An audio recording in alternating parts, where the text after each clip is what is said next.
শরীর ভালো আছে। আজকে আবারও সানা কিচেনে চলে এসেছি নতুন একটা রেসিপি নিয়ে। বন্ধুরা, এই শীত তো চলে যাচ্ছে, তার মধ্যে কিন্তু পাকান পিঠে আমি বানিয়ে দেখাবো। তার জন্য আমি এখানে নলেন গুড়ের রস নিয়ে নিয়েছি, আর এখানে চালের আটা নিয়েছি। তো শীতের সময় সকলেই কম বেশি পিঠে পুলি খেতে ভালোবাসে।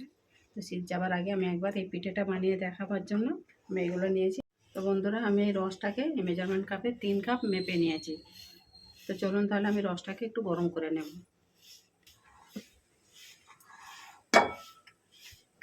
এই কাপ মেপে আমি চালের আটা নেব।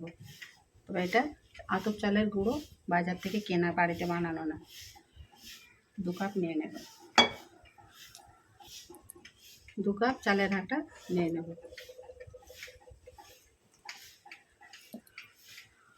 2 কাপেতে আমি ছোটো মেজারমেন্ট কাপে 1 কাপ ময়দা দিয়ে দেব।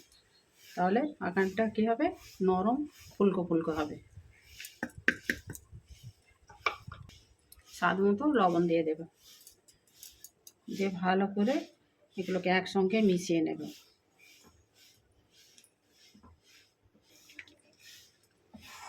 আটাতে নুনটা ভালো করে আমি মিশিয়ে নিয়েছি। আর এদিকে দেখুন গুড়ের রসটা ভালো করে আমার ফোটানো হয়ে গেছে।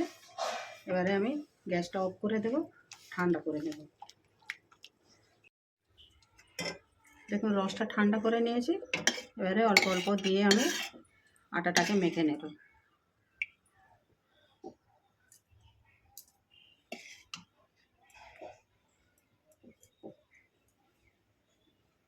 প্রথম থেকে শেষ পর্যন্ত ভিডিওটা দেখবেন, প্রত্যেকটা টিপস কিন্তু ফলো করবেন, তাহলে খুবই সুন্দর তখন পিঠেগুলো ফুলকো ফুলকো হবে।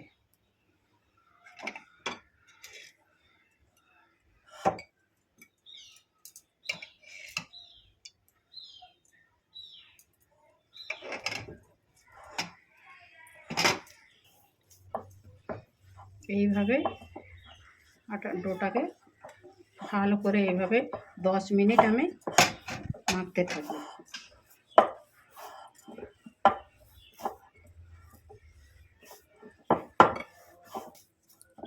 দেখুন আটার ডোটা ঠিক এইভাবেই থাকবে। এরপরে কিন্তু আমি 10 মিনিট এটাকে এইভাবে মেখে নিয়ে রসটা আস্তে আস্তে আবারও আমি দেব যতটা লাগবে।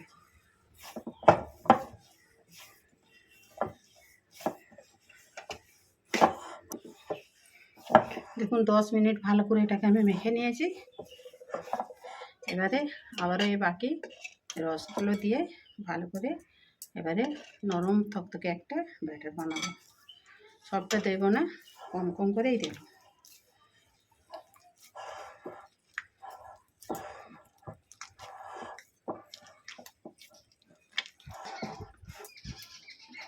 দেখুন সব রসটাই কিন্তু লেগে গেছে আমার।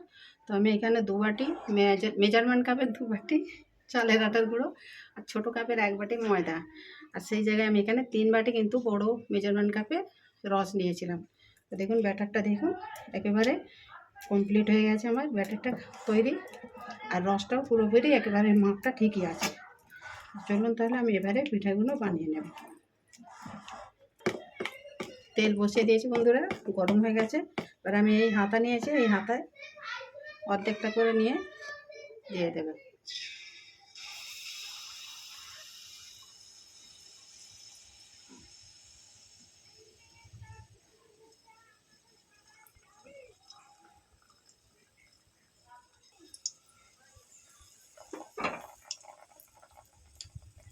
দেখুন কত সুন্দর ফুলছে, ফুলকো ফুলকো।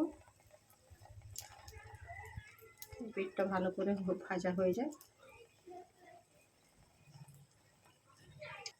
এবারে উল্টে দেব।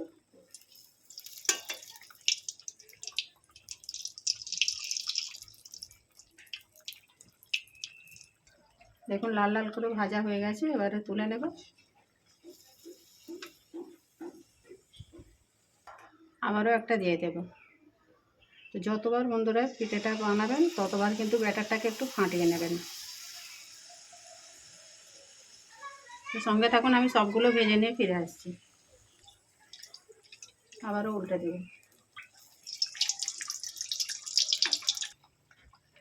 এটাও ভাজা হয়ে গেছে, তুলে নেব। বন্ধুরা দেখুন ফুলো ফুলো পকন পিঠের রেসিপিটা আমার একেবারে কমপ্লিট হয়ে গেছে। আমি সার্ভ করে নিয়ে ফিরে এসেছি। তো কেমন হয়েছে কমেন্ট করে জানাবেন, লাইক শেয়ার করবেন, নতুন বন্ধুরা চ্যানেলটাকে সাবস্ক্রাইব করে দেবেন যাতে আমার নিত্য নতুন ভিডিও আপলোড করলে আগে নোটিফিকেশান পৌঁছে যায়। তো রেসিপিটা আমি আজ এখানেই শেষ করবো, আবারও আসবো সোনা কিচেনের নতুন একটা রেসিপি নিয়ে। আপনারা ভালো থাকবেন, সুস্থ থাকবেন, আল্লাহ হাফেজ। ভালো লাগলে একটা লাইক করে দেবেন।